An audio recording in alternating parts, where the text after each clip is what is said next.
الحمدللہ رب العالمین والصلاة والسلام علی سید الانبیاء والمرسلین اللہم صلی علی سیدنا و مولانا محمد وعلی آلہ واصحابہ وبارک وسلم وصلی علیہ۔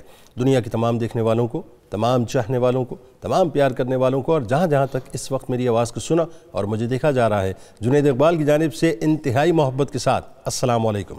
ایک بار پھر ناظرین، آپ کو پر نور صبح نور کے ساتھ میں دل کی گہرائیوں سے خوش آمدید کہتا ہوں۔ آئیے بلا توقف چلیں گے حضرت ابو انیس محمد برکت علی علیہ رحمہ کی تالیف اسماء النبی کریم صلی اللہ علیہ وآلہ وسلم سے رسول اللہ صلی اللہ علیہ وآلہ وسلم کے ایک اسم مبارک پڑھنے اور سننے کی سعادت حاصل کرتے ہیں۔ سیدنا المخبر صلی اللہ علیہ وآلہ وسلم، ہمارے سردار خبر دینے والے، درود و سلام بھیجے اللہ آپ صلی اللہ علیہ وآلہ وسلم پر، آپ صلی اللہ علیہ وآلہ وسلم کی آل پاک پر اور صحابہ کرام رضوان اللہ تعالیٰ علیہم اجمعین پر۔ حضرت ابو ذر رضی اللہ تعالیٰ عنہ نے نبی صلی اللہ علیہ وآلہ وسلم سے سوال کیا کہ یا رسول اللہ صلی اللہ علیہ وآلہ وسلم، قرۂ ارض پر سب سے پہلی مسجد کون سی تعمیر کی گئی؟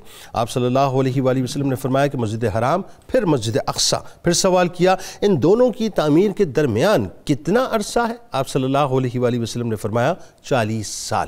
ناظرین، ہمارے ساتھ آج اس اہم ترین پروگرام میں آپ نے ضرور جڑے رہنا ہے، کیونکہ آج 29 نومبر ہے، international day of solidarity with the Palestinian people, یعنی اس ٹائٹل سے جو ہے آج پوری دنیا میں اقوام متحدہ یوم یکجہتی فلسطین منا رہی ہے۔ اب ہم بات کریں گے بیت المقدس کی فضیلت، اہمیت اور اس کے تاریخی پس منظر پہ۔ یہ کیسا دوغلا معیار ہے کہ جن کی زمین پر قبضہ کیا گیا، جن کا برسوں خون بہایا گیا، انہی مظلوم فلسطینیوں سے اظہار یکجہتی کے لیے ناظرین آج عالمی یوم یکجہتی فلسطین یعنی ہر سال کی طرح 29 نومبر کو اقوام متحدہ کے تحت منایا جاتا ہے۔ یعنی یہ کتنی عجیب و غریب سی بات اور کیسا عجیب و غریب سا مذاق ہے کہ اس دن کو منانے کی منظوری 1977 کو اسی عالمی ادارے اقوام متحدہ نے دی تھی، جس کی ایما پر فلسطینیوں کی سرزمین کو صہیونی پنجوں کے اندر مکمل طور پہ دے دیا گیا۔ یعنی آج دل بڑا کڑتا ہے اور کٹ کے پکار کے کہتا ہے کہ آہ مسجد اقصیٰ تو آج کس حال میں ہے؟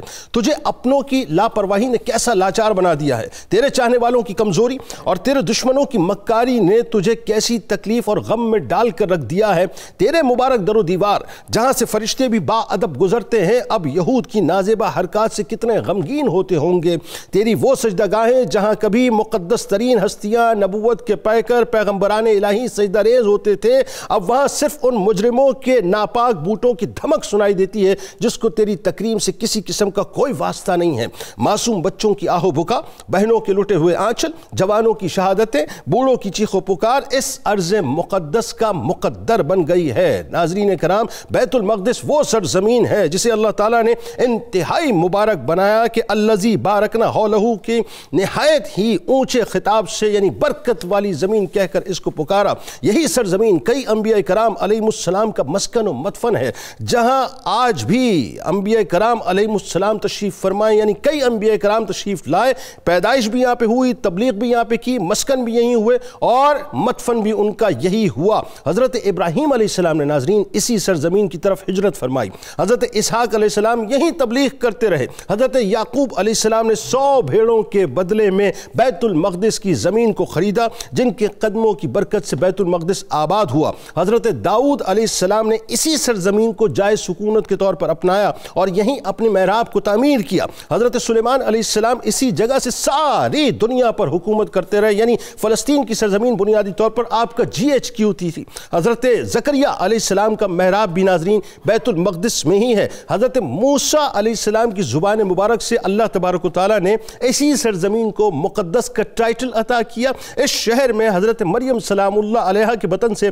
حضرت عیسیٰ علیہ السلام کی ولادت ہوئی۔ قصہ طالوت و جالوت کا تعلق بھی اسی سرزمین سے ہے۔ اسی سرزمین میں ناظرین دجال داخل نہ ہو سکے گا، آگے جا کے میں آپ کو بتلاتا ہوں۔ چونکہ ذہن میں رکھیے گا یہ بات، اور آج چونکہ گوگل پہ اگر آپ میپ دیکھتے ہیں تو آپ کو نظر آتا ہے کہ شام جو ہے بڑا ایک اسپیسیفک ایریا ہے، لیکن قدیم زمانے میں لبنان، فلسطین، اردن، یہ تمام جتنی بھی زمینیں تھیں سب شام کے اندر شامل تھیں، جہاں آج یہودی مکمل طور پہ قابض ہیں۔ اسی سرزمین پہ فائنل بیٹل یعنی ملحمۃ الکبریٰ ہوگی، جسے ارمگڈون بھی کہا جاتا ہے، ہرمجدون بھی کہا جاتا ہے۔ یہی سرزمین حشر و نشر کی جگہ بھی ہے، اسی سرزمین پر مسلمانوں کا قبلہ اول ہے وہ مسجد اقصی ناظرین، جس کے فرش نے بیک وقت کم و بیش 1,24,000 پیغمبروں کے قدمین شریفین اور بالخصوص امام الانبیاء کے مبارک قدموں کو بوسے دیے، جہاں ایک ہی وقت میں تمام انبیاء کرام علیہ السلام نے امام الانبیاء کی امامت میں با جماعت نماز ادا فرمائی۔ یہی وہ مسجد ہے جس نے رخ مصطفیٰ صلی اللہ علیہ وآلہ وسلم کے جلوے دیکھے، اس کی تابناکیاں دیکھیں۔ یہی وہ مقدس مسجد ہے جہاں سے سرکار مدینہ صلی اللہ علیہ وآلہ وسلم معراج پر تشریف لے گئے۔ یہی وہ مسجد ہے جس کا ذکر قرآن پاک کی آیات میں رہتی دنیا تک چمکتا رہے گا۔ گنبد صخرہ جسے ڈوم آف دی راک کہا جاتا ہے، وہ جو گولڈن آپ کو گنبد نظر آتا ہے جس میں لوگ کنفیوز ہوتے ہیں کہ مسجد اقصی ہے، مسجد اقصی نہیں ہے، ایکچولی وہ ڈوم آف دی راک ہے، اس کے بارے میں آگے جا کے میں آپ کو بتلاتا ہوں۔ یہ اعزاز ناظرین کسی اور جگہ کو حاصل نہیں، یہی وہ مقدس سرزمین ہے کہ ہجرت کے بعد 16 سے 17 ماہ تک نبی کریم صلی اللہ علیہ وآلہ وسلم اپنے رخ انور کو مسجد اقصی کی جانب کر نماز ادا کرتے رہے۔ مسجد اقصی وہ مقدس ترین مسجد ہے، وہ مقدس ترین مسجد ہے جو تعمیر کے اعتبار سے دنیا کی دوسری اور تقدس کے اعتبار سے اسلام کا تیسرا مقدس ترین مقام ہے۔ یہ ایسی پاکیزہ مسجد ہے جہاں دجال داخل نہ ہو سکے گا۔ میرے سرکار علیہ السلام نے فرمایا وہ دجال ساری زمین گھومے گا مگر حرم اور بیت المقدس میں داخل نہ ہو سکے گا، بلکہ عیسیٰ علیہ السلام جس مقام لطف پر دجال کو واصل جہنم کریں گے وہ اسرائیل کا موجودہ ایئرپورٹ بین گوریون ہے ناظرین۔ اسی سرزمین سے یاجوج ماجوج کا فساد ہوگا جو شروع ہوگا، اور ذہن میں رکھیے گا بیت المقدس بنیادی طور پہ وہ شہر ہے جو ایک ہی وقت میں یہودیوں، مسیحیوں اور مسلمانوں تینوں کے لیے مقدس ترین ہے۔ مسلمانوں کا قبلہ اول یہاں پر ہے، عیسیٰ علیہ السلام اسی زمین پر تشریف لائے یعنی پیدا ہوئے، یہیں سے آسمانوں کی جانب ہماری عقیدے کے مطابق اٹھائے گئے۔ یہودیوں کے مطابق ہیکل سلیمانی کی تعمیر یہاں پر ہوئی، کنگڈم آف ڈیوڈ وہ یہاں پر قائم کرنا چاہتے ہیں، اور دیوار گریا کے سامنے آج بھی اپنے مسیحا جسے ہم دجال کہتے ہیں اس کا انتظار کر رہے ہیں۔ یعنی ذہن میں رکھیے گا پوری دنیا کا جو اگر مرکز ہے تو یہ ارض مقدس ہے، اور یہ ظلم کی، جبر کی، قربانیوں کی طویل داستان ہے۔ آگے جا کے میں آپ کو بتلاؤں گا۔ ہمارے ساتھ 3 شخصیات اس وقت تشریف ہیں جو یقیناً کسی بھی تعارف کے محتاج نہیں۔ پہلی شخصیت ممتاز اسکالر جناب ڈاکٹر طاہر حمید تنولی صاحب تشریف فرما ہیں، دوسری شخصیت ممتاز عالم دین جناب پروفیسر بشارت صدیق ہزاروی صاحب تشریف فرما ہیں، اور تیسری شخصیت ممتاز اسکالر جناب ڈاکٹر فرحان خان عباسی صاحب تشریف فرمائیں۔ تینوں آپ کو السلام علیکم، خوش آمدید۔ آغاز کرتے ہیں ڈاکٹر صاحب آپ سے، بڑا یہ دل سوز موضوع ہے مسجد اقصی کی۔ جب بھی بات ہوتی ہے آپ یقین مانیے کلیجہ کٹ کے رہ جاتا ہے، ایسا لگتا ہے کہ جیسے مسجد اقصی ہم تمام مسلمانوں سے جو پوری دنیا میں بستے ہیں 2.25 ارب کے قریب سب سے مخاطب ایک وقت ہیں۔ بہرحال سب سے پہلے تو اس سرزمین مقدس کی ظاہر تاریخ پہ بات کرتے ہیں۔ مختلف انبیاء کرام علیہ السلام تشریف لائے، ابتدا کیسے ہوئی یہ بتائیے، اور کس انداز سے وہاں تبلیغ فرمائی، پھر ظاہر ہے ان کا مسکن بھی یہ بنا، ان کا مدفن بھی یہ بنا۔ آغاز کی بسم اللہ الرحمن الرحیم۔ جنید صاحب بہت شکریہ، آج بہت ہی تاریخی دن ہے اور ایک لمحہ فکریہ بھی ہے ملت اسلامیہ کے لیے، جس کی یاد میں ہم یہاں بیٹھے ہیں۔ گو کہ اس کی مناسبت یونائٹڈ نیشن کے ساتھ ہے کہ اقوام متحدہ نے آج کے دن کو یکجہتی فلسطین کا دن ڈکلیئر کیا ہے۔ لیکن اگر آپ اس تاریخ کو دیکھیں تو تھوڑا سا آپ نے اشارہ بھی کر دیا، تو علامہ نے کہا تھا کہ شک اقبال کو کچھ شک اس کی شرافت میں نہیں ہے، ہر ملت مظلوم کا یورپ ہے خریدار۔ بالکل ایسا یہ جو منظر ہے نا جی، جلتا ہے مگر شام و فلسطین پر میرا دل، تدبیر سے کھلتا نہیں یہ عقدہ دشوار۔ کہ جو دنیا کے حالات ہیں اس کو اگر آپ دیکھیں، اور جیسے علامہ نے کہا کہ گو کہ ظاہراً تہذیبی انداز سے وہ چیزوں کو ہینڈل کرتے ہیں، لیکن ہر ملت مظلوم کو وہ خریدنے پہ تلے ہوئے ہیں۔ ایک جہت تو یہ ہے کہ یہ تہذیبی ضرورت تھی کہ ایک مظلوم قوم کے ساتھ یکجہتی کا دن منایا جائے، سو یونائٹڈ نیشن نے کر دیا۔ لیکن حقیقت یہ ہے کہ اسی کی پشتبانی سے وہاں پہ فلسطینیوں کو در بدر کیا گیا۔ علامہ نے کہا تھا کہ تاریخ کو اگر ہم دیکھیں تو تاریخ میں 2 منطقیں کام کرتی رہی ہیں، حق کی منطق اور طاقت کی منطق۔ درست۔ لیکن ہمیشہ طاقت کی منطق نہیں فیصلہ کیا ہے۔ کمزور قومیں جب اقوام عالم کی دوڑ میں آگے چلتی ہیں تو نہ ان کا کوئی حق رہتا ہے باقی، اور نہ ان کے لیے کوئی سپیس باقی چھوڑی جاتی ہے۔ 100%۔ تو یہ ایک المیہ ہے جس پہ ہمیں سوچنا ہے، اور جو حقیقی اسباب ہیں جب تک ان کی طرف ہم نہیں توجہ کریں گے تو ظاہر ہے یہ المیہ پھر آگے مزید بڑھتے چلے جاتے ہیں۔ بالکل ایسا۔ تو یہ جو سرزمین ہے جنید صاحب، جیسے بھی آپ نے اشارہ بھی فرما دیا اپنی گفتگو کے اندر، یہ بہت ہی مقدس ہے، اور اس کے اندر ایک انبیاء کرام کا جو ایک نسبت ہے انبیاء کی، وہ فرام ویری بگننگ، یعنی انسانیت کے آغاز کے ساتھ ہی جو تاریخ ہمارے پاس موجود ہے اس کے ساتھ ہی اس کے ساتھ اس زمین کے ساتھ تقدس جڑا ہوا ہے۔ سیدنا آدم علیہ السلام کے دور سے اس تاریخ کا آغاز ہوتا ہے کہ آپ نے اس کو بنایا، اور پھر آگے انبیاء کرام کا یہ مسکن رہا، انبیاء کرام کا مولد رہا، وحی کا مہبط رہا۔ یعنی یہ وہ سرزمین ہے جہاں انبیاء کرام کی ولادتیں بھی ہوئیں، ایسا ہی یہ وہ سرزمین ہے جہاں انبیاء کرام کی تدفین بھی ہوئی، یہ وہ سرزمین ہے جس میں انبیاء کرام نے اپنی مشن کا آغاز کا اور مشن کے ابلاغ کا جس کو مرکز بنایا۔ درست، یہ وہ سرزمین ہے جہاں پر انبیاء کرام پہ وحی نازل ہوتی رہی۔ ایسے ہی تو یعنی کہ جتنی نسبتیں ہو سکتی ہیں انبیاء کرام کے ساتھ، وہ ہم دیکھتے ہیں کہ اس سرزمین کو اللہ رب العزت نے عطا کی ہے۔ اور آج ہم بات کر رہے ہیں یہ بیت المقدس ہے یا بیت المقدس ہے، تو یہ عنوان بھی ہمیں براہ راست قرآن مجید سے ملتا ہے کہ جب سیدنا موسیٰ علیہ السلام کی قوم جو تھی ان کا جب معرکہ ہوا فرعون کے ساتھ، اور وہ بات یہاں تک پہنچی کہ فرعون کو اللہ رب العزت نے غرق کر دیا، تباہ و برباد ہو گیا دریائے نیل کے اندر، تو اب اس کے بعد اللہ رب العزت نے قوم موسیٰ کو یہ فرمایا کہ اب آپ فلسطین کی طرف چلے جائیں، اور یہ جو فلسطین کی مبارک سرزمین ہے، برکتوں والی سرزمین ہے، یہ سرزمین تمہارے مقدر میں لکھ دی گئی ہے۔ اب سورہ مائدہ کی آیت نمبر 21 ہے، اللہ رب العزت نے ارشاد فرمایا یا قوم ادخلوا الارض المقدسہ، ہے قوم اس قوم میں جا کے داخل ہو جاؤ جو ارض مقدس ہے۔ یعنی بیت المقدس، جب آپ یہ بیت المقدس کہتے ہیں تو براہ راست قرآن مجید، اور یہ موسیٰ علیہ السلام کے الفاظ ہیں جن کو اللہ رب العزت نے ارشاد فرمائی اس آیت مبارکہ کے اندر، التی کتب اللہ لکم ولا ترتدوا علی ادبارکم فتنقلبوا خاسرین، تم جاؤ اس زمین میں داخل ہو جاؤ، بزدل ہو کے واپس نہیں لوٹنا ورنہ خسارہ تمہارا مقدر بنا دیا جائے گا۔ یعنی اس آیت مبارکہ کے اندر ارض مقدس کے حوالے سے یہ بڑی قابل غور بات میں عرض کر رہا ہوں تاریخ انبیاء کی روشنی میں، کہ اس آیت مبارکہ کے اندر ارض مقدس کے حوالے سے 2 تقدیریں اللہ نے بیان کر دیں اہل ایمان کے لیے۔ وہ کیا؟ ایک یہ، جب اہل ایمان اس طرف رخ کریں گے تو یہاں داخلہ ان کا مقدر ہے۔ واہ سبحان اللہ، کیا اچھی بات ہے۔ جب بزدلی دکھائیں گے تو تباہی و بربادی ان کا مقدر ہے۔ پھر میدان تی کے اندر جو ہے وہ 40 برس تک گھومتے رہیں گے۔ وہی صورتحال آج امت مسلمہ میدان تی میں گھوم رہی ہے۔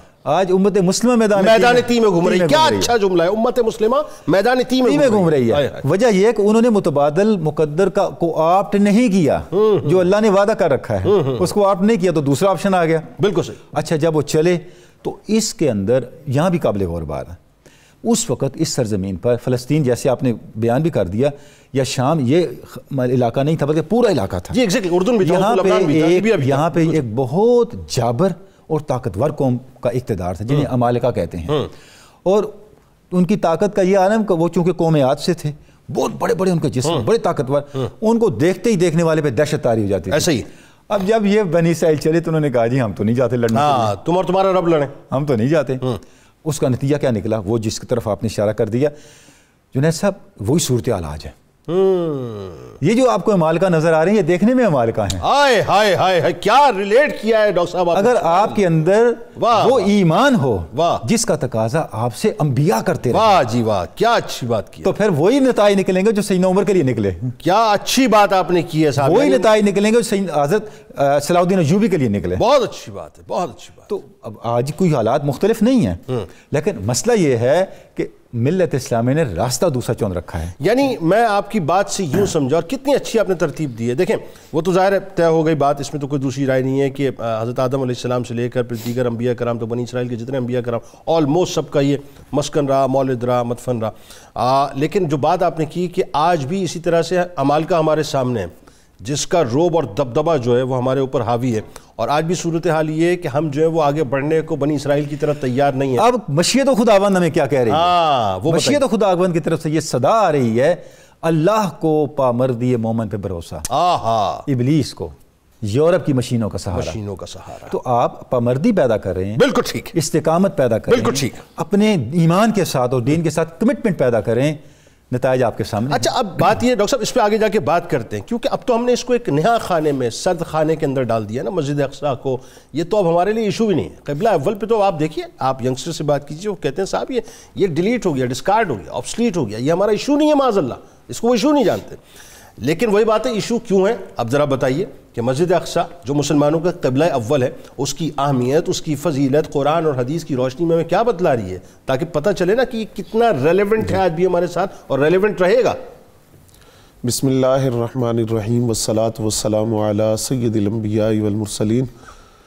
جنید بھائی، بیت المقدس یا مسجد اقصیٰ امت مسلمہ کی تاریخ کا ایک ایسا حصہ ہے جس کو کبھی بھی فراموش نہیں کیا جا سکتا، بلکہ یہ امت مسلمہ کی اساس اور بنیاد ہے۔ قرآن مجید فرقان حمید میں بہت سے مقامات پر صراحتاً یا اشارتاً اس مقدس مقام کی برکتوں کو ذکر کیا گیا اور اس کی اہمیت کو واضح کیا گیا۔ سب سے پہلے ہم یہ بات دیکھتے ہیں کہ قرآن مجید فرقان حمید کے 4 مقامات پر جو ارض شام ہے، شام کی سرزمین، اس کو بابرکت کہا گیا۔ اور یہ بات ابھی ہم نے سنی کہ شام کی جو سرزمین ہے، قدیمی زمانے کے اندر شام کا لفظ جس خطہ زمین کے لیے بولا جاتا تھا، فلسطین اسی خطہ زمین کا حصہ تھا۔ تو 4 مقامات پر شام کو بابرکت زمین خود قرآن نے کہا۔ پھر ارض مقدس بھی اسی سرزمین کو کہا گیا، اور پھر مبارک اس سرزمین کو کہا گیا۔ سبحان الذی اسریٰ بعبدہ لیلا من المسجد الحرام الی المسجد الاقصیٰ الذی بارکنا حولہ، کہ آقا کریم صلی اللہ علیہ وآلہ وسلم کے سفر معراج کا آغاز تو مکہ المکرمہ سے ہوا، لیکن پھر آپ مسجد اقصیٰ پہنچے، جس کے بارے میں قرآن کہتا ہے جس کے ارد گرد ہم نے برکتیں رکھی ہیں۔ وہ برکتیں کیا ہیں کہ وہ انبیاء کا مسکن ہے، وہاں انبیاء کی قبریں ہیں، اور دوسرا کہ وہاں اللہ تعالیٰ نے باغات کی اور نہروں کی کثرت رکھی ہے۔ پھر مسجد اقصیٰ اور بیت المقدس آج جس خطہ زمین پر ہے، اس کے والا سے بے شمار نبی علیہ السلام کے فرامین موجود ہیں، جن میں سے پہلی بات نبی اکرم صلی اللہ علیہ وآلہ وسلم نے حضرت ابو ذر غفاری رضی اللہ تعالیٰ عنہ کو فرمایا کہ روئے زمین پر دوسری مسجد جو اللہ کی عبادت کے لیے بنائی گئی وہ مسجد اقصیٰ ہے، بیت المقدس ہے دوسری مسجد، اور حضرت آدم علیہ السلام نے اس کو تعمیر کیا، اور مسجد حرام اور مسجد اقصیٰ کی تعمیر کا جو درمیانی فاصلہ ہے یہ 40 سال کا ہے۔ اور یہ جو فرمان ہے اس پر آگے ہم بات کریں گے، یہ کتنی اہمیت کا حامل ہے۔ اور پھر یہی مسجد اقصیٰ یا بیت المقدس جو ہے یہ مسلمانوں کا قبلہ اول ہے۔ نبی رحمت صلی اللہ علیہ وآلہ وسلم کی جو مکی زندگی ہے اس میں اعلان نبوت کے بعد جو نماز آپ ادا فرماتے تھے تو وہ رخ اس طرح ہوتا کہ دونوں قبلے آپ کے سامنے ہوتے، بیت اللہ بھی اور بیت المقدس بھی۔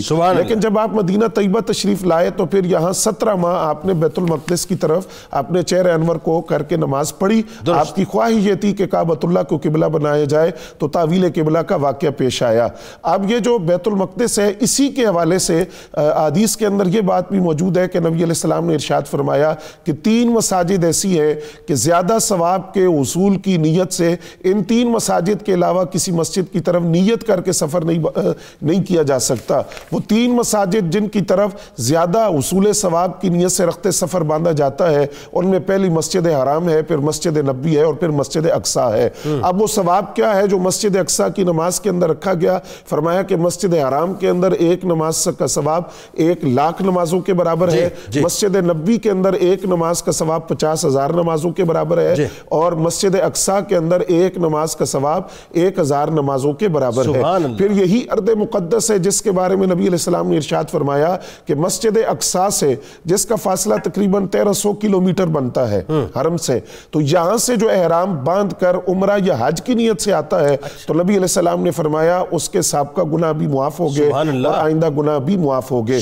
یہی ارض مقدس ہے جس کے بارے میں سورہ مومنون کے اندر اللہ رب العزت نے ارشاد فرمایا کہ ہم نے حضرت عیسیٰ علیہ السلام کو اور ان کی والدہ حضرت مریم علیہ السلام کو قدرت کی نشانیاں بنایا اور ان کو ایک بلند ٹیلے پر جگہ دی جس کے قریب اطمینان بھی ہے، اللہ کی نشانیاں ہیں، نہریں ہیں، اور وہ ارض مقدس سے مراد بیت المقدس کی سرزمین ہے جہاں آج مسلمانوں کا قبلہ اول موجود ہے۔ اور پھر اسی کے ساتھ اسی ارض مقدس والتین والزیتون جو قرآن نے کہا تو زیتون سے مراد اس سے مفسرین نے وہ ارض مقدس فلسطین کی سرزمین لی ہے، شام کی سرزمین اور بیت المقدس کی سرزمین لی ہے۔ پھر قرب قیامت کی بہت سی نشانیوں کا تعلق اسی ارض مقدس کے ساتھ ہے۔ دجال کا جو خروج ہے اس کے والے سے، پھر دجال کا قتل کیا جانا مقام لد پر وہ اسی کے قریب واقع ہے۔ حضرت عیسیٰ علیہ السلام کا فجر کے وقت فرشتوں کے پروں پر ہاتھ رکھے ہوئے زمین پر ان کا نزول ہونا وہ بھی اسی مقام پر ہے۔ قیامت کا قائم ہونا وہ بھی اسی مقام پر ہے۔ یاجوج ماجوج کے فتنے کا جو خاتمہ ہے وہ بھی اسی مقام پر ہوگا۔ تو بہت سی نشانیاں، آغاز بھی یہیں سے ہوگا اور خاتمہ بھی یہیں ہوگا۔ آغاز بھی یہیں سے ہوگا, خاتمہ بھی یہی ہوگا. تو قرآن اور حدیث کی روشنی کے اندر بیت المقدس کے یہ جو اعزازات اور فضائل بیان کیے گئے, یہ اس بات کی عکاسی کر رہے ہیں کہ کل بھی قبلہ اول پر مسلمانوں کا حق تھا, آج بھی انہی کا حق ہے اور قیامت تک انہی کا حق رہے. اس پہ آگے جا کے بات کرتے ہیں. بڑی اہم ترین بات ہے کہ تینوں مذاہب کے نزدیک ظاہر ہے اس کی اپنی ایک اہمیت ہے. جیسے کہ میں نے ابتدائی میں بات عرض کی کہ ہمارے لیے وہ قبلہ اول ہے, اور جب آپ عیسائیوں کی بات کرتے ہیں تو حضرت عیسیٰ علیہ السلام کی پیدائش, جائے پیدائش بھی یہی ہے. عیسیٰ علیہ السلام ہمارے عقیدے کے مطابق ظاہر ہے آسمان کی طرف بلائے گئے, نہ وہ قتل کیے گئے معاذ اللہ, نہ مصلوب کیے گئے. اسی طرح سے ان کے نزدیک وہ جو ہیکل سلیمانی کا تصور ہے کہ جو عبادت گاہ سلیمان علیہ السلام نے قائم کی, وہ دوبارہ اس کو ظاہر مسجد اقصیٰ کو معاذ اللہ شہید کر کے قائم کرنا چاہتے ہیں. پھر ظاہر ہے کنگڈم آف ڈیوڈ کا جو پورا ایک تصور ہے. لیکن اس سے قبل ذرا یہ بتائیے, سرزمین بیت المقدس کو کئی مرتبہ تاریخ اعتبار سے اگر ہم بات کریں تو مختلف ادوار میں سرزمین بیت المقدس کو بھی روندا گیا, اور مسجد اقصیٰ تاریخ اعتبار سے مختلف ادوار میں کئی حوالوں سے جو اجاڑی بھی گئی. یہ سرزمین جہاں امن کی جا ہے وہاں ٹربلنس بھی ہمیشہ اس سرزمین میں رہی اور آج بھی ظاہر ہے مطلب موجود ہے. تو ذرا تھوڑا سا تاریخی تناظر میں لوگوں کو بتائیے. بسم اللہ الرحمن الرحیم. جنید بھائی, میں آپ کا مشکور ہوں, چینل کا مشکور ہوں کہ آپ نے مجھے اس اہم موضوع پہ دعوت دی. سر, اگر اب ہسٹوریکل کرونالوجیکل آرڈر دیکھا جائے تو ہمیں 2 یا 3 ایسے سورسز ملتے ہیں جن کو ہم یہ کہہ سکتے ہیں کہ مستند ہیں. ایک تو احادیث مبارکہ سے ہمیں ملتا ہے, قرآن میں بہت سے اشارے ملتے ہیں, اور دا بک آف جینیسس جو کہ بائبل کا ایک حصہ ہے, وہاں پر بھی بہت سی ایسی ہمیں چیزیں ملتی ہیں جو کہ مصدقہ طور پر اسی اسلامک ہسٹری کو بیان کرتی ہیں جس کا حدیث میں ذکر ہے. سب سے پہلی چیز, جس طرح مولانا صاحب نے فرمایا کہ مسجد الحرام سب سے پہلے بنائی گئی اور اس کے 40 سال کے فرق سے مسجد الاقصیٰ کو تعمیر کیا گیا, تو یہ تو مدعا یہیں پر سالو ہو جاتا ہے کہ حضرت آدم علیہ السلام نے ہی اس کو تعمیر کیا اور شروع میں ہی اسی کی بیس بنوائی. دوسری چیز جو حضرت ابراہیم علیہ السلام کے ہاں جو دوسری ان کی جو وائف یعنی حضرت سارہ علیہ السلامہ کی نسل, پھر ادھر ایک حضرت آجرہ علیہ السلامہ کی نسل ہے, تو حضرت سارہ علیہ السلامہ کی نسل کی طرف اگر ہم دیکھتے ہیں تو حضرت اسحاق ہیں, اس کے بعد حضرت یعقوب ہیں, اس کے بعد حضرت یوسف ہیں. اب یہ 3-4 انبیاء کرام ایک ہی سلسلے میں جب ہم ان کو غور سے دیکھتے ہیں تو ان کے ادوار میں مسجد اقصیٰ, بیت المقدس اور وہ چھوٹا سا سٹی سٹیٹ جس کو یروشلم کہا جاتا تھا, اس کو پراپر طریقے سے آباد بھی کیا گیا, اور وہاں پر ابراہیمک ریلیجن ہمیں پورے کے پورے زور و شور پہ نظر بھی آتا ہے, اور مسجد اقصیٰ کو عبادت کی جگہ, اور ایون کہ حضرت یوسف علیہ السلام کے دور میں تو اس کو بیت اللہ دا ہاؤس آف گاڈ بھی کہا جاتا تھا. لیکن پھر وہاں پر قحط سالی ہو گئی, حضرت یوسف علیہ السلام نے اپنے والد اور باقی تمام لوگوں کو وہاں سے مصر بلوا لیا, اور تقریباً کوئی کم و بیش 400 سال حضرت یوسف علیہ السلام کی جو نسل ہے وہ مصر اور اس کے گرد و رواں میں رہی. لیکن تب تک جو مسجد اقصیٰ تھی یا بیت المقدس کا, اس کی عزت و تکریم تو قائم تھی, لیکن اس کو تاریخ میں اس طرح سے کوئی ڈیفائن نہیں کر سکا کہ ان 400 سالوں میں اس جگہ پر کیا کیا گیا. لیٹر آن ہم یہ دیکھتے ہیں کہ حضرت داؤد علیہ السلام کا جب دور آتا ہے, کنگڈم آف ڈیوڈ جس کا آپ نے ابھی ذکر کیا, حضرت داؤد علیہ السلام اپنی پوری کی پوری ایک سلطنت قائم کرتے ہیں. پھر اس سلطنت میں لیٹر آن حضرت سلمان علیہ السلام جو ہیں اس کو سلیمان علیہ السلام اس کو چلاتے ہیں. تو آپ 2 بڑے کام کرتے ہیں. ایک تو وہ جو 400-450 سال پرانا سلسلہ میں بتا رہا ہوں جہاں پر باقیات مسجد اقصیٰ کی رہ چکی تھی, ادھر آپ نے ریکنسٹرکشن اینڈ ری بلڈنگ اس کی کروا دی. دوسرا ہیکل سلمانی بنا دیا.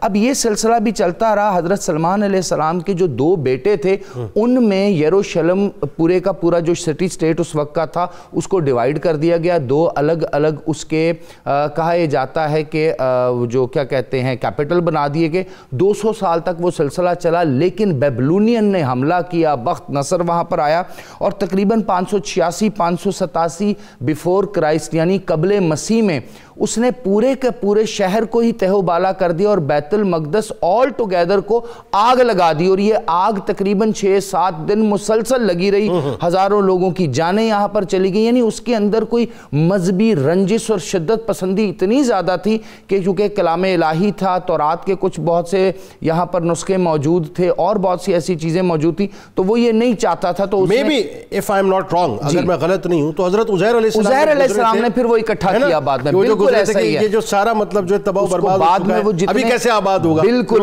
اس کو دوبارہ کیا. اب اس کے بعد اگر ہم دیکھیں تو نعوذ باللہ بیت المقدس کو, مسجد اقصی کو آل ٹوگیدر تقریباً ڈیمالش ہی کر دیا گیا تھا. بعد میں کیا ہوا کہ بخت نصر کی جو حکومت تھی اس پہ اس وقت کے پرشین کنگ نے چڑھائی کر دی, اور بعد میں جو پرشین کنگ تھا اس نے اس کو اپنی عبادت گاہ بنایا اور ریکنسٹرکشن کی دوبارہ بیت المقدس کی اور اس کے احاطے کی اور پھر مسجد اقصی کی. لیکن اس ادوار میں گریک سٹی سٹیٹ بھی ایمرج کر رہے تھے, وہ جو تھا الیگزینڈر II کا دور بھی چل چکا تھا, اور بعد میں رومن امپائر ایمرج کر رہی تھی. جو روما تھے, روما نے پھر ان پر جب حملہ کیا دوبارہ پرشین کے اوپر تو 70 AD کے اندر اس شہر مقدس یعنی جو یروشلم کا پورا شہر ہے, بیت المقدس ہے, اس کو پھر تباہ و برباد کر دیا گیا. اگین تباہ و برباد کر دیا گیا. اور پھر ایک ایسا ڈارک پیریڈ آیا کہ نبی پاک صلی اللہ علیہ وآلہ وسلم کے دور تک یعنی آلموسٹ 315 AD تک کا ایک سلسلہ تھا جس میں کہ رومن ایمپرر نے, جس کا نام کانٹسٹائن تھا, کچھ حد تک اس کے دور سے پہلے اس شہر کی تھوڑی کوئی عزت مقدس اس کو بہتر سمجھا جاتا, لیکن اس نے جب کرسچینٹی اپنائی تو اس نے ایک آرڈر جاری کیا اور 2 بر اعظم میں اس نے کہا ایک رات میں تمام کے تمام کرسچن ہو جائیں, اور وہاں پر جینوسائیڈ کیا گیا جیوز کا, جو کہ اس وقت اس سلسلے کو چلا رہے تھے. بعد میں کیا ہوا کہ اس کے بعد ہی وہ جگہ بن گئی نعوذ باللہ کہ یہاں لوگ کوڑا کرکٹ پھینکتے تھے, گندگی کے ڈھیر پھینکتے تھے.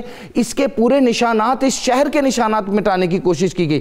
لیکن بعد میں پھر نبی پاک صلی اللہ علیہ وسلم نے جب یہاں معراج کا سفر کیا مسجد حرام سے مسجد اقصی, اور اس کے بعد آپ نے ڈیوٹی صحابہ کرام کی لگا دی کہ آپ لوگوں نے یہاں پر تعمیر نو کرنی ہے, اور پھر فاتح بیت المقدس حضرت عمر فاروق رضی اللہ تعالیٰ عنہ 40,000 صحابہ کے ساتھ یہاں گئے, ری بلٹ, ریکنسٹرکٹ کیا. بعد میں 1099 میں پھر کروسیڈ ہوئی, پھر 88 سال بعد سلطان صلاح الدین ایوبی آئے, اور پھر 1919 میں اب پھر انہی کروسیڈر کے پاس بیت المقدس مسجد اقصی آج 90 سال سے پھر موجود ہے. یہ جو بات آپ کر رہے ہیں یہی تو سب سے زیادہ تکلیف دہ بات ہے صاحب, یہی سب سے زیادہ تکلیف دہ بات ہے ناظرین کرام, کہ بیت المقدس جو کہ ظاہر ہے اس کے فضائل اتنے سننے کے بعد اب کوئی مجھے سمجھ نہیں آتا کہ کوئی عقل سے فارغ آدمی ہوگا جو یہ کہے گا صاحب کہ بیت المقدس ہمارے لیے کیوں ریلیونٹ ہے. ارے بیت المقدس ہی تو ہمارے لیے ریلیونٹ ہے.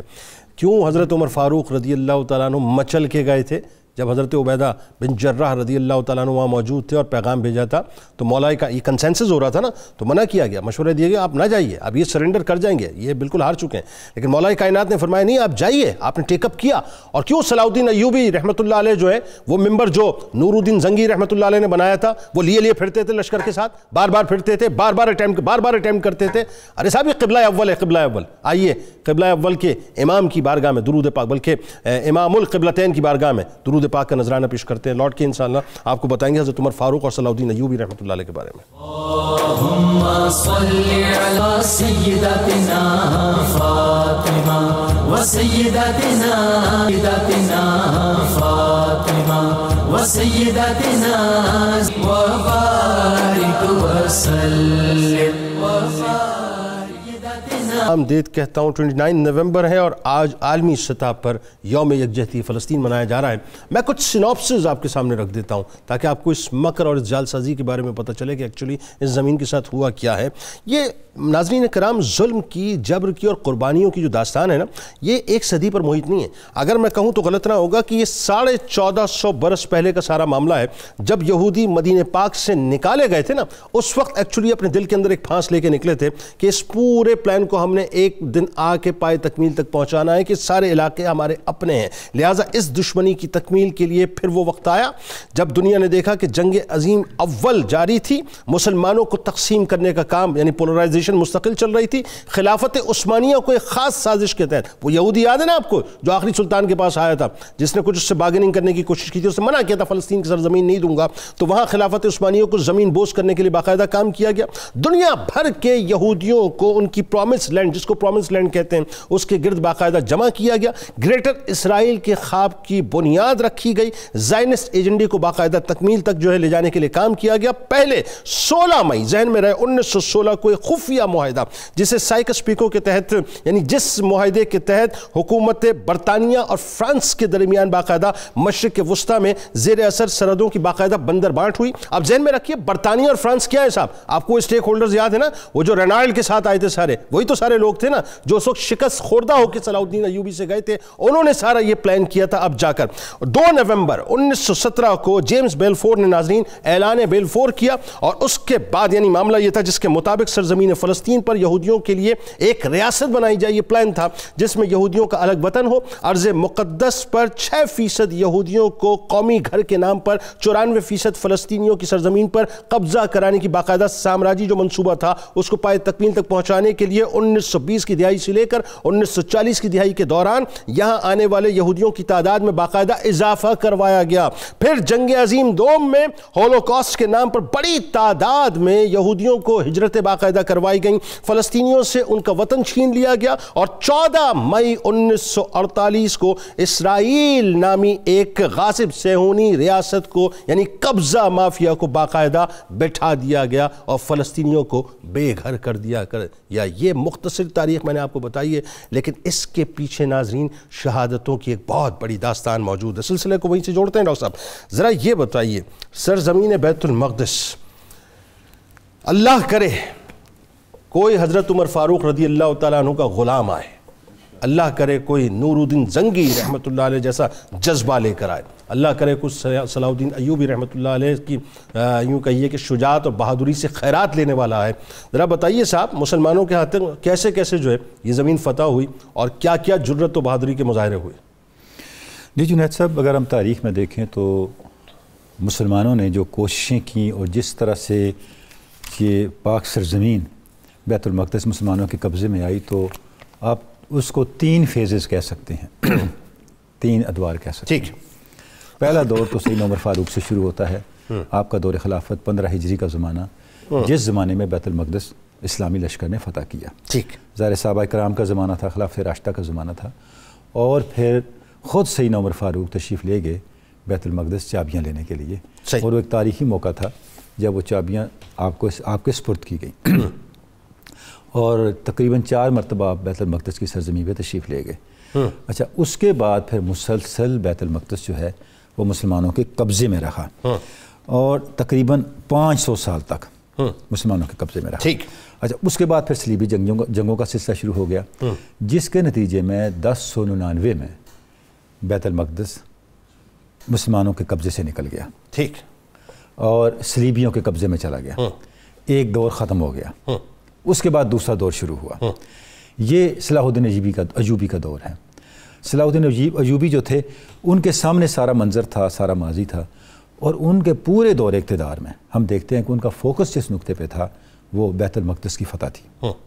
کم و بیش انہوں نے اس کے لیے 16 جنگیں لڑیں, اور آپ کو ایوبی کو صلاح الدین ایوبی کو کئی محاذوں پہ جنگ لڑنا پڑی. جی, سب سے پہلے تو اندرونی محاذ تھے جہاں اسلامی معاشرہ, اسلامی ریاست, اسلامی سیاست انتشار کا شکار تھی. بالکل ایسا, تو انہوں نے کنسولیڈیٹ کیا, بالکل ایسا, اپنی طاقت کو کنسولیڈیٹ کیا, بالکل ایسا, اور کوشش کی کہ میکسیمم جو مسلم پاور ہے وہ اس نقطے پہ مرتکز ہوئے. گو کہ انہیں اس میں 100% کامیابی تو نہیں ہوئی, یعنی اس دور کے تمام مسلمان حکمران ان کے ساتھ کھڑے نہیں ہوئے, لیکن انہوں نے جتنی اپنی طاقت جو میسر اس کو کنسولیڈیٹ کیا, اس کو پھر فوکس کیا بیت المقدس کی فتح پہ. جی جی, 16 جنگوں کے نتیجے میں وہ وقت آیا کہ وہ اس قابل ہو گئے کہ بیت المقدس کو صلیبیوں کے قبضے سے چھڑا سکے. ایسا ہی, اس میں جو فیصلہ کن کردار ادا کیا وہ جنگ حطین کا تھا. جنگ حطین کے نتیجے میں صلیبیوں کو بہت شکست ہوئی اور ان کی جتنی سازشیں تھیں ناکام ہوئی. 4 جولائی 1187 کو اس میں صلاح الدین ایوبی کو فتح ہوئی. اب اس کے بعد مذاکرات شروع ہوئے, اور صلاح الدین ایوبی یہ چاہتے تھے کہ یہاں یروشلم جو صلیبی ہیں ان کے سپرد پرامن طریقے سے کر دیں, اور اس مقدس سرزمین کے اندر خون خرابہ نہ ہو. لیکن یہاں پر بھی ایک چال چلی صلیبیوں نے, انہوں نے کہا ہم اتنا وقت دیں ہم کر لیں گے. جب انہوں نے اس وقت سے فائدہ اٹھاتے ہوئے اپنی طاقت اکٹھی کر لی, ذخیرہ کر لیا سامان خورد و نوش، اسلحہ ذخیرہ کر لیا جی، اور اپنے خلیفوں سے یورپین سے طاقت منگوا لی. اب انہوں نے کہا جی ہم جب تک زندہ ہیں تو یہاں مریں گے تو نکلیں گے ورنہ ہم نے نہیں چھوڑنا. اب وہ مذاکرات سے بھاگ گئے. اب دوبارہ جب مارکا ہوا تو اس مارکے کے نتیجے میں سلطان صلاح الدین ایوبی کو فتح ہوئی اور یہاں 20 ستمبر 1187 کو یہ مارکے کا آغاز ہوا اور پھر اینڈ پہ آ کے جو ہے وہ صلاح الدین ایوبی کو فتح حاصل ہوئی اور 1187 کے اندر دوبارہ قبضہ مل گیا مسلمانوں کو. اور یہ قبضہ پھر چلتا رہا جو کم و بیش 761 سال تک مسلمانوں کے قبضے میں رہا. یعنی پہلے دور اور دوسرے دور کے درمیان 88 سال کا وہ زمانہ ہے جس میں بیت المقدس مسلمانوں کے پاس نہیں تھا. 88 سال کا زمانہ. اچھا، حضرت عمر فاروق رضی اللہ تعالیٰ عنہ اس وقت ظاہر ہے ان کو بلوایا گیا اور خاص طور پہ اس وقت قابض قوتوں نے یہ کہا تھا کہ ہم اس شخص کی نشانیاں دیکھنا چاہتے ہیں جس کی نشانیوں کے بارے میں ہم نے پڑھ رکھا ہے باقاعدہ کہ آخر ٹیک اپ کون کرے گا. حضرت عمر فاروق جب وہاں پر تشریف لائیں، میں بات کرنا چاہ رہا ہوں اس ہارمونی کی، جس ہارمونی کی بنیاد حضرت عمر فاروق رضی اللہ تعالیٰ عنہ نے اپنے اس پہلے وزٹ کے اوپر رکھی کہ جب آپ تشریف لے گئے تو وہاں پر چرچ کا جو پادری تھا، نماز کا وقت ہوا تو اس نے آپ کو آفر کیا کہ آپ یہاں پہ نماز ادا کر لیں. آپ نے اس وجہ سے ادا نہ کی کہ کل جا کے مسلمان اس جگہ پہ قبضہ نہ کریں، آپ نے دوسری جگہ پہ نماز ادا کی. آپ نے نماز بیت المقدس کی سیڑھیوں پہ ادا کی، اندر نہیں پڑی جی، کہ ورنہ میرے اس عمل کو پریسیڈنٹ بنا کے آنے والے لوگ دوسرے مذاہب کے لوگوں کے لیے مشکلات پیدا نہ. اور آپ دیکھیں صلاح الدین ایوبی جو ہے صدیوں بعد آئے، مسجد عمر جو ہے وہیں پہ تعمیر کی، اس سے ہٹ کے کہیں تعمیر نہیں کی. انہوں نے جو اس کا اصل سٹرکچر تھا اس کو ڈیمیج نہیں کیا. دیکھیں یہ تو فرق ہے نا جی.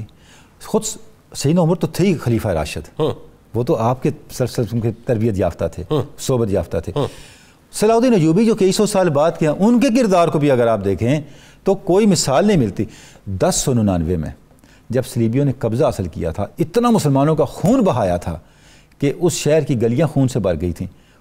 صلاح الدین ایوبی نے کوئی بدلہ نہیں لیا. جب فتح کیا تو ان کو اجازت تھی کہ وہ نکل جائیں. ان کے اوپر جو ان کا تھا رینسم مقرر کیا وہ ادا کر کے نکل جائیں، اور جس کے پاس نہیں تھا ریاست کی طرف سے ادا کیا. ایسا ہی ہے، ایسا بھی ہے، ریاست کی طرف سے ادا کیا. بلکہ ان کی رائل فیملیز کے جتنے مطلب بادشاہ اور ان کی ملکہ وغیرہ تھی ان کو بغیر تاوان کے جو بغیر تاوان کے جانے دیا. اور پھر صلاح الدین ایوبی کے بھائی نے کئی تاوان ادا کیے، بالکل ایسا، تاکہ قانون کی تقاضے بھی پورے ہوں اور ان کے لیے مشکلات بھی نہ ہوں. تو مسلمانوں نے تو دیکھیں جی ہمیشہ ہی اس کے لیے جو ہے حسن سلوک کا مظاہرہ کیا. لیکن یہ جو معاملہ ہوا جس طرف آپ نے بھی اشارہ کیا، اس کے بعد سے اب مغرب کی طرف سے جو کام کیے گئے دیکھیں وہ بالکل برعکس ہوئے. یعنی انہوں نے ہمیشہ اصولوں کو پامال کیا، اس کے تقدس کو. اب 21 اگست 1969 میں ایک تو پہلی آگ لگائی گئی نا، جس کی طرف آگ لگا دی گئی، ممبر کو آگ لگا دی گئی تھی. آسٹریلیا کا یہودی تھا، اس نے آگ لگا دی اور 2 گھنٹے تک وہ آگ جو ہے اور اس میں وہ ممبر بھی جل گیا. ایسے ہی وہ ممبر جلا جو سلطان صلاح الدین ایوبی نے نصب. بالکل ایسا. اچھا، اب اس میں ذرا مجھے ایک بات بتائیے علامہ صاحب، یہ ایکچولی تھوڑا سا کنفیوژن لوگوں کی تھوڑا سا کلیئر بھی کر دیتے ہیں. جیسا میں نے ابتدا میں کہا تھا کہ میں ذرا آگے جا کے کلیئر کروں گا. یہ جو مسجد اقصیٰ ہے نا، ایکچولی یہ صرف مسجد نہیں ہے، یہ 36 ایکڑ کا ایک پورا ٹکڑا ہے جس کے اندر مسجد اقصیٰ، جسے مسجد قبلی بھی کہا جاتا ہے قبلہ اول کی وجہ سے، اس میں قبۃ الصخرہ بھی ہے، اس میں مسجد براق بھی ہے، اس میں قبۃ السلسلہ بھی ہے، یعنی مختلف مساجد جو ہیں مطلب موجود ہیں. اچھا، یہ جو تمام عمارتیں ان کو ملا کر یہ مجموعہ بنتا ہے مسجد اقصیٰ کا. بیت المقدس ہے نا، بیت المقدس تو ظاہر سرزمین ہے نا وہ تو پوری. تو اب اس میں ذرا یہ بھی بتائیے ساتھ ساتھ کہ جو قبۃ الصخرہ ہے جس کے بارے میں ہمارا عقیدہ یہ ہے کہ رسول کریم صلی اللہ علیہ وآلہ وسلم نے اپنی سواری کو یہاں پر باندھا تھا. اچھا، بک آف جینیسس کی جب آپ بات کرتے ہیں تو اس کے اندر اس کو جو ہے یہودی بیسیکلی ماؤنٹ موریا کہہ کے پکارتے ہیں، اور ان کا عقیدہ یہ ہے کہ یہیں پر حضرت ابراہیم علیہ السلام حضرت اسحاق علیہ السلام کو لے کر آئے تھے، اور بائنڈنگ آف اسحاق کے نام سے اس کو وہ پکارتے ہیں، اور یہاں پہ ذبح کرنے کے لیے معاذ اللہ ان کا اپنا عقیدہ یہ. تو یہ اس کی ایک پوری بیک گراؤنڈ ہے. تینوں مذاہب کے نزدیک یہ مقدس ترین جگہ ہے اور تینوں مذاہب اس پہ اپنا کلیم کرتے ہیں. اور کمال یہ ہے کہ جو فائنل بیٹل ہے ملحمۃ الکبریٰ جسے ہم کہتے ہیں، یا ہرمجدون یا ارمگڈون وہ ان کو کہتے ہیں، تو وہ بھی یہاں پہ ہونی ہے، اور قیامت کا جو منظر نامہ ہے وہ بھی پورا یہیں پہ قائم ہونا ہے. بتائیے جنید بھائی، آپ کا یہ سوال بہت عام بھی ہے، تفصیل طلب ہے، لیکن میں بالکل اس کا خلاصہ آپ کے سامنے رکھوں گا ناظرین کی آسانی کے لیے. اس میں پہلی بات یہ ہے کہ یہودیوں کا اس کے بارے میں کیا نظریہ ہے. یہود جو ہیں وہ یہ کہتے ہیں کہ اس کی سب سے پہلی جو تعمیر ہے وہ حضرت داؤد علیہ السلام نے کی، اس کے بعد جو تکمیل تھی وہ حضرت سلیمان علیہ السلام نے کی۔ ان انبیاء کا تعلق چونکہ ہمارے ساتھ تھا لہذا ہمارا اس پر حق ہے۔ دوسری بات وہ یہ کہتے ہیں کہ یہ جو ارض مقدس ہے موسیٰ علیہ السلام ہمیں مصر سے نکال کر اس سرزمین پر لائے تھے لہذا اس زمین پر ہمارا حق ہے۔ تیسری بات وہ یہ کرتے ہیں کہ جو قبۃ الصخرہ ہے اس کے نیچے ہیکل سلیمانی ہے جس کو ہم دوبارہ تعمیر کریں گے، اور اسی کی ایک پسماندہ دیوار کے اندر ایک دروازہ ہے جس کے بارے میں یہود کا یہ عقیدہ ہے کہ یہاں سے ہمارا بادشاہ نکلے گا جس کو ہم دجال کہتے ہیں اور اس کے پیچھے مردے اٹھ کر چلیں گے۔ اسی طرح پھر ان کا خیال یہ ہے کہ یہ ہمارا قبلہ ہے، ہماری قربان گاہ ہے، مرکز عبادت ہے اور حج کا مقام ہے۔ تو اس حوالے سے یہود اس کے حوالے سے یہ دعویٰ کرتے ہیں۔ عیسائیوں کا خیال یہ ہے کہ حضرت عیسیٰ علیہ السلام کی پیدائش یہاں ہوئی ہے اور عیسیٰ علیہ السلام نے چونکہ مرکز تبلیغ اس کو بنایا، حضرت مریم علیہ السلام کا تعلق چونکہ اس کے ساتھ ہے، اور پھر حضرت عیسیٰ علیہ السلام کو جو صلیب پر چڑھایا گیا وہ اسی مقام پر ہوا، اسی لیے انہوں نے کلیسائے قیامت یہاں تعمیر کیا۔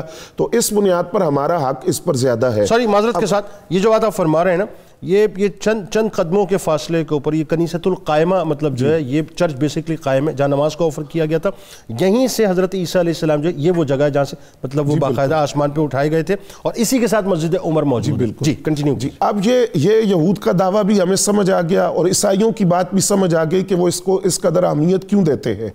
اب میں اس کا جواب عرض کرنا چاہتا ہوں۔ پہلی بات یہ ہے کہ یہودیوں کا یہ خیال ہے کہ سب سے پہلی تعمیر حضرت داؤد علیہ السلام نے کی ہے، اور چونکہ وہ ہمارے نبی تھے لہذا ہمارا حق زیادہ ہے، لیکن یہ بات تاریخی شواہد کے حوالے سے بالکل غلط ہے، کیونکہ مسجد اقصیٰ کی پہلی تعمیر حضرت آدم علیہ السلام نے کی ہے، کیونکہ خود نبی علیہ السلام کے ارشاد گرامی موجود ہے، اور تاریخی حوالوں سے بھی ہم دیکھیں تو مسجد حرام کے 40 سال بعد مسجد اقصیٰ تعمیر ہوئی اور وہ حضرت آدم علیہ السلام نے تعمیر کی ہے۔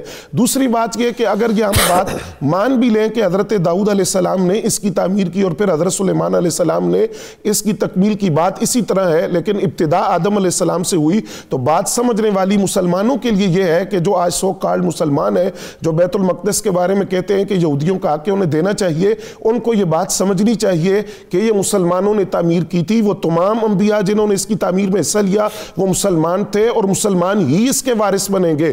آج جو یہود ہیں وہ عیسائی ہیں وہ مسلمان نہیں ہے، کیونکہ نبی علیہ السلام کی بعثت کے بعد ان کے لیے لازم تھا کہ وہ رسول اللہ صلی اللہ علیہ وسلم کی ذات گرامی پر ایمان لاتے، اس لیے وہ کافر کہلاتے ہیں اور مسلمانوں کی بنائی ہوئی تعمیر کے وہ وارث نہیں ہو سکتے۔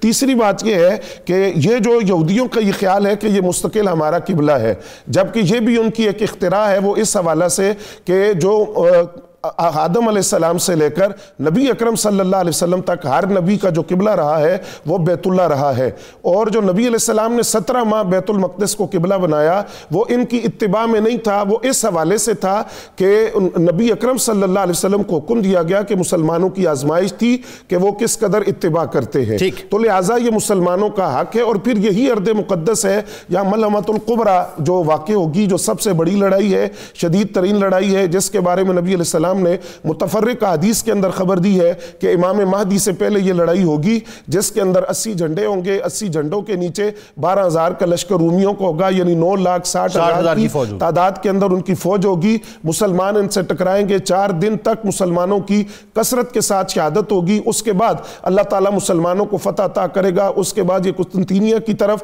پیش قدمی ہوگی، وہ فتح ہوگا، اس دوران جب مال غنیمت تقسیم ہوگا دجال کی آمد کی خبر پہنچے گی، اور پھر دجال کے مقابلے میں 10 مجاہد جو پہلے نکلیں گے اس کے بارے میں نبی علیہ السلام نے دی، اور پھر دجال جہاں قتل ہوگا مقام لد وہ بھی اسی مقام پر ہے۔ پھر وہ جو ابھی ایئرپورٹ جو موجودہ ان کا ہے بین گوریون جو ہے وہ ایکچولی وہ اس کا پرانا نام مقام لد ہی ہے۔ جی بالکل۔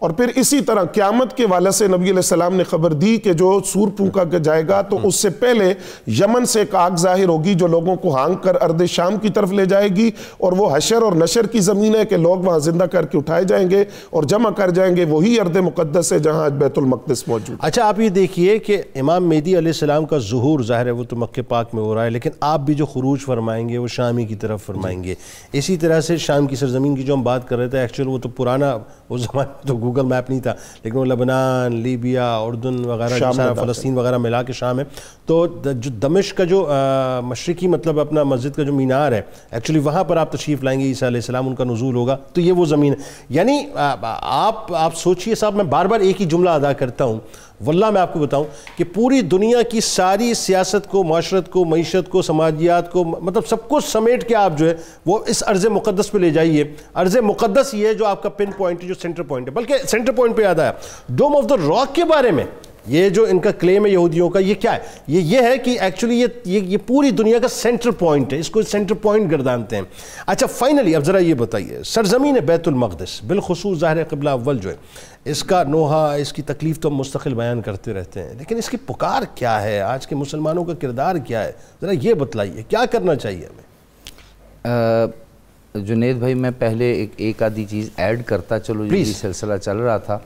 ایک تو باب لد کا ذکر کیا نا، ایک غرقد کا درخت بھی ہے، the tree of غرقد. بالکل ٹھیک ہے. اگر دیکھا جائے تو پچھلے 15 سال سے پورے کے پورے اسرائیل اور یہودیوں کے ایڈجسنٹ یورپ میں، جہاں ان کی پاپولیشن زیادہ ہے، یورپ میں بھی اور شام کے ارد گرد بھی، پلانٹیشن آف غرقد کے ٹری کو ایک مقصد بنایا جا رہا ہے. اس کی وجہ یہ ہے کہ یہ وہ واحد درخت ہوگا جو یہودی کو چھپا لے گا، پناہ دے گا، ورنہ ہر ایک پتھر بھی بولے گا کہ میرے پیچھے یہودی ہے، اس کو مارو. اور ایک اور حدیث کا مفہوم ہے باب لد کے مقام کے پاس کہ جب حضرت عیسیٰ علیہ السلام یہاں پر آئیں گے اور جن کی مدد فرمائیں گے حضرت امام مہدی علیہ السلام، تو وہاں پر ایک اور سلسلہ یہ ہوگا کہ جو یہودی ہیں یہ پگھلنا شروع بھی ہو جائیں گے. ان کے حالات اب اس لیول پر بھی یہ پہنچیں گے. تو جو آپ نے ابھی بات کی کہ یہ جو سلسلہ چلا رہے ہیں، فلسطینیوں پر اتنا ظلم و ستم ہے، ہم پچھلے سال بھی دیکھ چکے ہیں، اب تو ان پہ اوپر وہ پورے کے پورے وہ کیا کہتے ہیں مارٹر گولے پہلے مارے جاتے تھے، اب میزائل داغے جاتے ہیں. پوری دنیا نے ان کو الگ کر دیا ہے. 2017 میں جو ٹرمپ ایڈمنسٹریشن تھی اس نے ڈکلیئر کر دیا کہ یروشلم جو ہوگا ان کا امریکہ کا اب نیا وہ ہوگا، کیا کہتے ہیں، کونسل خانے وہاں پر کھلیں گے، ایمبیسی وہاں پر کھلے گی، رابطے وہاں پر ہوں گے. سر دیکھیں ایک چیز آپ نے بھی یہاں پر فرمائی اور ہمارے دونوں وردی کولیگز نے بھی اس کے اوپر زور دیا کہ جو حضرت عمر فاروق رضی اللہ تعالیٰ عنہ کا دور ہے، سلطان صلاح الدین ایوبی کا دور ہے، یا باقی بڑے اکابرین کا دور ہے، ان کے اندر کون سی ایسی کوالٹیز تھی کہ اس وقت کے ورلڈ آرڈر سے ٹکرا گئے. تو اقبال اس کے بارے میں فرماتے ہیں، وہ فاقہ کش کے موت سے ڈرتا نہیں ذرا، روح محمد اس کے بدن سے نکال دو صلی اللہ علیہ وآلہ وسلم. ان 100 سالوں میں 1919 سے 2019 کے درمیان جو 100 سال گزرے ہیں، جس میں آٹومن امپائر کو انہوں نے توڑ دیا، جس میں انہوں نے جو جزیرۃ العرب جس کا نام حجاز تھا، ڈیفرنٹ حصے بکھرے کر کے الگ عرب نیشنلزم پہ اس کے نام رکھ دیے گئے. ان جگہوں کی پرانی یادگاریں اور یادداشتیں مٹانے کی اس وقت پوری کوشش پوری مسلم ورلڈ میں کی جاتی ہے کہ ان کی پرانی چیزوں کو بھی جو نوادرات ہیں، مقدسات ہیں، ان کو بھی ان سے ختم کر دیا جائے. تو یہ پورے کا پورا ایک پلان ہے جس کے تحت میرے اور آپ کے جسم سے روح محمدی صلی اللہ علیہ وآلہ وسلم نکالی گئی ہے، نکالی جا رہی ہے. آج کے اس کلچرل انویژن کے دور میں، ففتھ جنریشن وارفیئر میں، ڈیپ فیک کے دور میں یہ کام اور سپیڈ اپ کر دیا گیا ہے.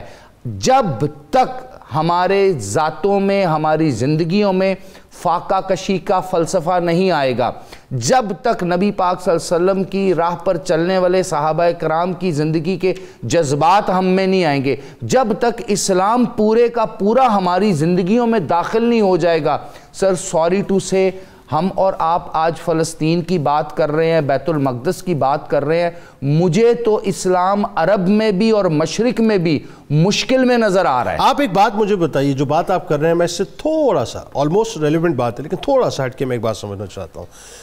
مجموعی طور پہ بات کرتے ہیں نا، ہم اسپیسیفک کیا 57 اسلامی ممالک ہیں، 57 اسلامی ممالک جو ہیں وہ اپنا اپنا قبلہ درست کرنے میں لگے ہوئے ہیں. یعنی آپ دیکھیں نا کہ کل پرسوں سے پاکستان کے لیے جو خبریں چل رہی ہیں کہ پاکستان خدا نخواستہ خاکم بدین اگر وہ ڈیفالٹ کی طرف جا رہا ہے، 7 ارب 8 ارب ڈالرز کی جو ہے ریزرو تو ہم کہاں پہ آ کے کھڑے ہیں؟ بات تو یہ مطلب اس صورتحال میں آپ مجھے بتائیے بیت المقدس، مسجد اقصیٰ، قبلہ اول، ارے صاحب ہمارا قبلہ یہاں پہ درست نہیں ہو رہا، ہم تو صورتحال ہماری بات یہ ہے کہ جو روح محمدی ہے اس کا فلسفہ بھی اقبال سے ہمیں سمجھنا چاہیے تھا نا.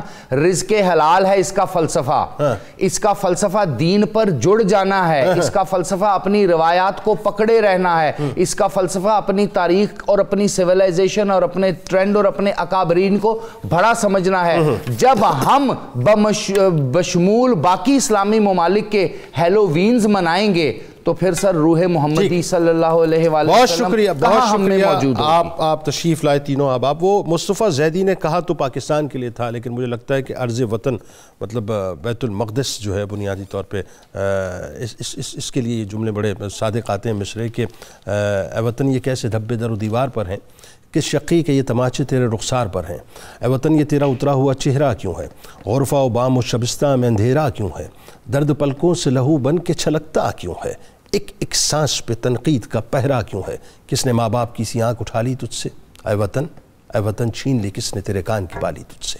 کتاب الشفا کی جانب آپ کو لیے چلتے ہیں. ہر قسم کی پریشانی سے حفاظت کا آپ کو عمل بتلاتے ہیں. فرمان مصطفیٰ صلی اللہ علیہ وآلہ وسلم ہے کہ جب رات کو سونے لگو تو سورہ فاتحہ اور سورہ اخلاص پڑھ کر دم کر لیا کرو، سوائے موت کے ہر قسم کی بلا سے محفوظ رہو گے انشاءاللہ.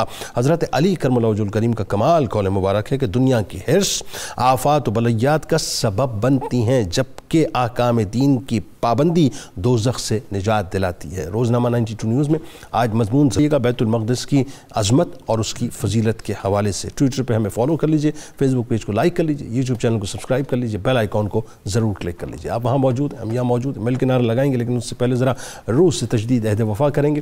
لا یؤمن احدکم حتی اکون احب الیہ من والدہ وولدہ والناس اجمعین. اللہ تعالیٰ آپ کا، ہمارا، ہم سب کا، پاکستان کا اور امت مسلمہ کا حامی و ناصر ہو. آمین.